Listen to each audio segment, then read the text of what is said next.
너무 잘하셔가지고 계속 떨리고만 있었던 불행한 바이크가 콘스트의 최정현입니다.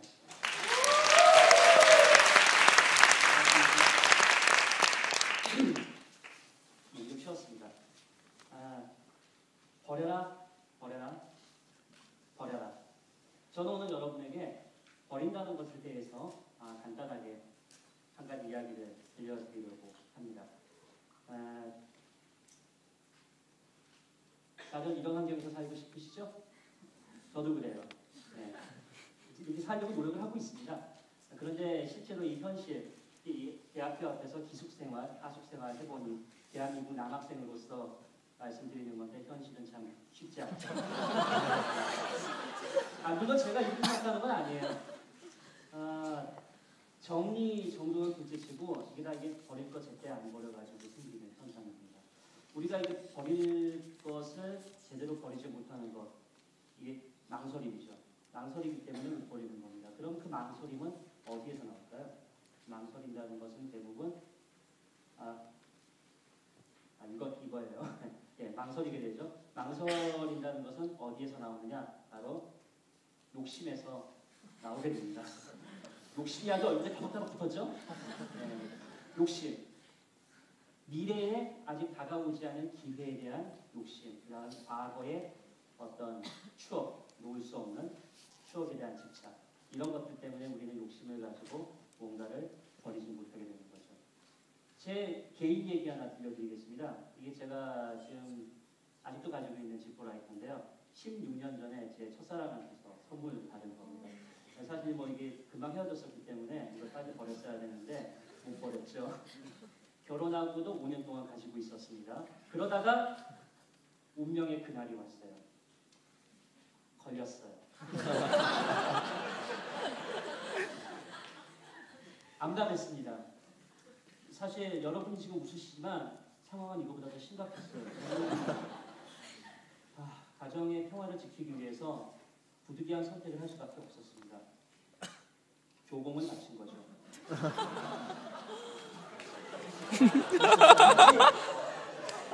730분 겪어보세요. 한 달 동안 라면만 먹고 사는 게 어떤 건지.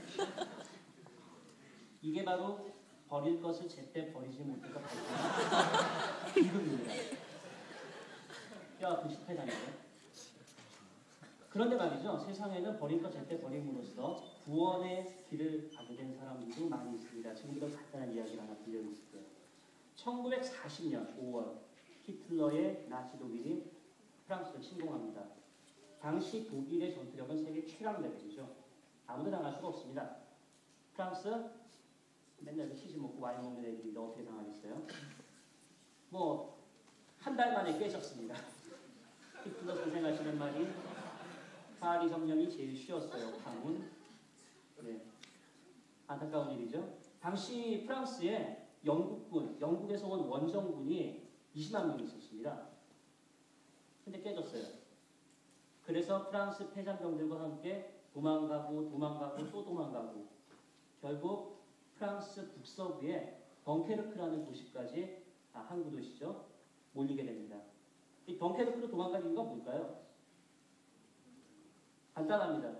영국과 가깝죠. 도보 해역 사이에 두고 40km밖에 떨어져 있지 않습니다.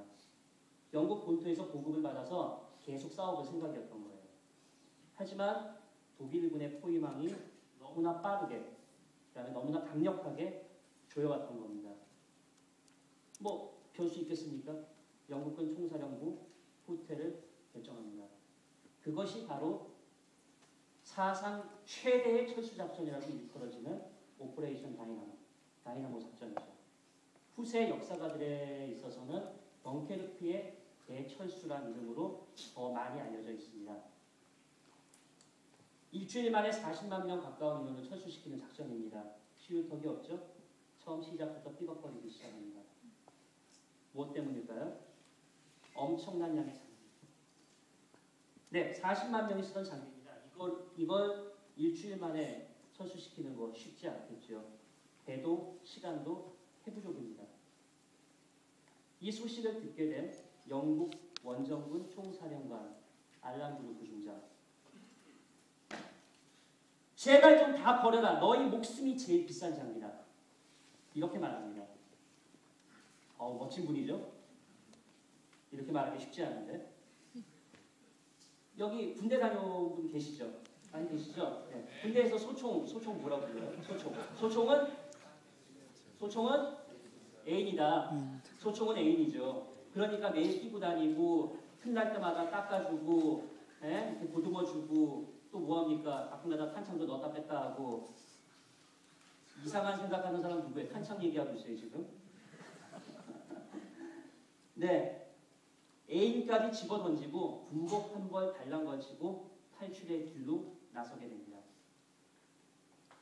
저기 보이시죠? 거룩배, 어선, 유람선, 귀족 도련님들 요트 이런 것까지 800여 척이 동원돼서 덩케르크 탈출 작전을 도왔습니다. 그리고 정말 놀랍게도 불과 일주일 만에 34만 명이라는 병력이 탈출에 성공해요. 독일군의 공격을 받으면서 말이죠. 이건 기적입니다. 기적이라고밖에 할 수 없어요.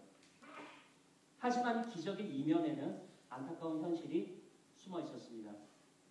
덩케르크 해안에 버려진 이 막대한 양의 장비. 60만 톤이 넘는 연료를 비롯해서 전투를 몇 번이나 치를 수 있는 이 엄청난 양의 장비가 독일군 수중에 고스란히 넘어간 겁니다. 실제로 독일군은 이 노획한 장비를 가지고 2차 대전 끝날 때까지 아주 두고두고 잘 이겨먹었다고 하네요. 하지만 영국군이 덩케르크 해변에 놓고 나온 건 이것뿐만이 아니었습니다. 이보다 훨씬 더 소중한 것, 바로 섬나라 영국인들의 체면과 명예였던 거죠.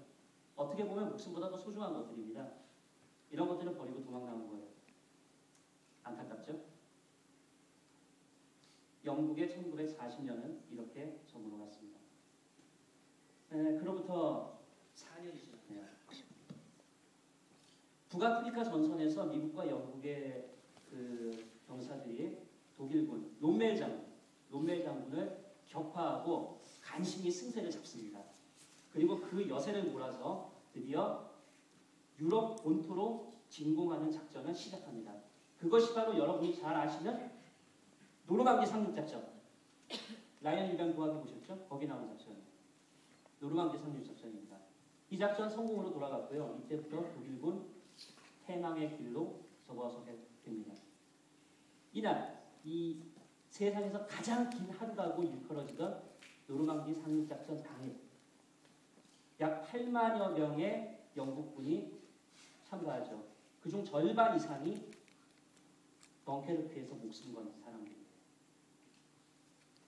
이 사람들 그 많은 전쟁 물자를 버리고 그리고 물자보다 훨씬 소중한 체면과 명예도 버리고 목숨만 건져 도망간 사람들입니다. 하지만 그 대신에 더욱 가치 있는 것, 바로 승리와 복수를 위한 기회를 잡을 수 있었던 거죠. 버림으로써 가치 있는 것을 얻은 산 증인입니다. 저는 프리젠테이션도 이와 똑같다고 생각을 해요. 보통 프리젠테이션 한다고 할 때 가능한 한 많은 정보를 전달하려고 합니다. 사실 뭐 그게 인지상정이죠. 하지만 그렇게 하려는 사람 중에 상당수가 사실은 유식한 거 자랑하려고 하는 사람들도 있어요. 뭐 흔히 지식의 저주라고도 하죠. 어쨌든 청중에게 자기 자신이 당신들보다 더 많은 것을 알고 있습니다. 라는 말을 하고 싶어 하는 겁니다. 그러다 보면 이제 이런 자료가 만들어지는 거죠. 네. 더 많은 정보를 전달하려고 하다 보니 어쩔 수 없이 더 많은 텍스트, 클립아트, 차트, 스킬을 필요로 하게 되는 거고 애니메이션. 그 외에 더 중요한 것, 더 많은 발표 시간을 소모하게 되는 겁니다. 정말 안타까운 일이죠. 결과 어떨까요? 네, 여러분 아마 다 잘 아실 겁니다. 이런 모습이겠죠. 묻지 마세요. 여기 가해자도 분명히 있어요 지금. 예, 이게 다 아까도 말씀드렸지만 욕심 때문입니다. 덕지덕지 붙은 욕심. 여러분 프리젠테이션의 백미는요 다름이 아닌 앞에 있는 청중들의 뇌리에 명확한 메시지를 꽉 하고 심어줌으로써 이 발표장을 떠나서도 그 인상이 한동안 남아있게 하는 게 있습니다. 네, 그게 바로 프레젠테이션의 목적이고 의미죠. 그렇습니다. 그렇게 하기 위해서 저는 버리고 또 버려야 한다고 주장합니다. 구체적으로 뭘 버려야 할까요? 첫 번째, 우리 메시지를 버려야 합니다. 핵심이 아닌 모든 메시지를 버려야 합니다. 깎아내서 아름다운 모습을 나타내는 목동의 품처럼 다른 모든 주변 메시지를 깎아내서 가장 중요한 핵심 메시지만 남겨놓는 겁니다. 걱정할 필요 없습니다. 아깝지 않냐고요? 버려지는 메시지들. 여러분이 핵심 메시지를 전달하는 데 성공하면 청중들은 여러분에게 질문을 할 겁니다. 아니면 다음 미팅을 약속할 수도 있겠죠. 두 번째, 우린 디자인을 버려야 됩니다. 이건 디자인을 중요하게 생각하지 말라는 뜻이 절대 아니에요. 오히려 디자인 그 자체에 집중해야 된다는 뜻입니다. 좋은 디자인이라는 건 어떤 거죠? 간결하고 효율적으로 목적을 달성하게 도와주는 것. 그것이 좋은 디자인 아니겠습니까? 만약 여러분이 어떤 디자인 요소를 사용할 때, 클립아트라든가 애니메이션 효과를 사용할 때 그것이 핵심적인 메시지를 전달하는 데 전혀 도움이 되지 않는다라고 판단되시면 가차없이 버리십시오. 그 디자인은 여러분의 PP에 필요 없는 디자인입니다. 세 번째, 룰을 버리셔야 합니다. 룰이라는 건 일반적이고 아주 전형적인 거죠. 하지만 세상에 일반적이고 전형적인 프레젠테이션이라는 게 있을까요? 없습니다. 왜? 여러분 앞에 있는 모든 청중은 그때그때 다 달라지기 때문에. 모든 프레젠테이션은 결국 일회용입니다. 그때그때 새로워져야 한다는 뜻입니다. 그런데 전형적인 룰, 전형적인 법칙 이런 것이 필요할까요? 오히려 그 시간에 새로운 창의력과 자유로운 마음을 바탕으로 새로운 여러분만의 룰을 만드는 것이 훨씬 더 도움이 될 겁니다. 자, 세 가지 말씀드렸습니다. 메시지, 디자인, 룰. 이 세 가지를 과감하게 버릴 수 있을 때 우리는 프레젠테이션을 만들 때 가장 중요한 것, 바로 어떤 사람에게 어떤 이야기를 할 것인가, 이 부분에 집중을 할 수 있게 되는 것입니다. 지금 화면에 보시는 건 예수 그리스도의 산상수훈, 아주 좋은 윤리적 이야기죠. 모든 위대한 종교 지도자들이 똑같은 말을 합니다. 욕심과 집착을 버리고 구원과 구도의 길을 가라. 그리고 그들 못지않게 위대한 정신을 가진 예술가들 역시 똑같은 말을 하고 있습니다.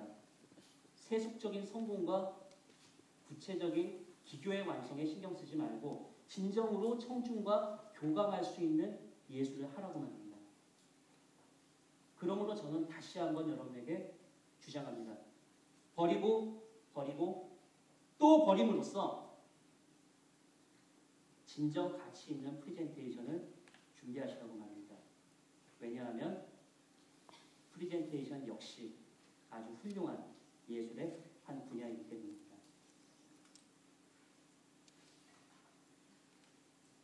자, 여러분 다 버리셨나요? 다 버리셨습니까? 네.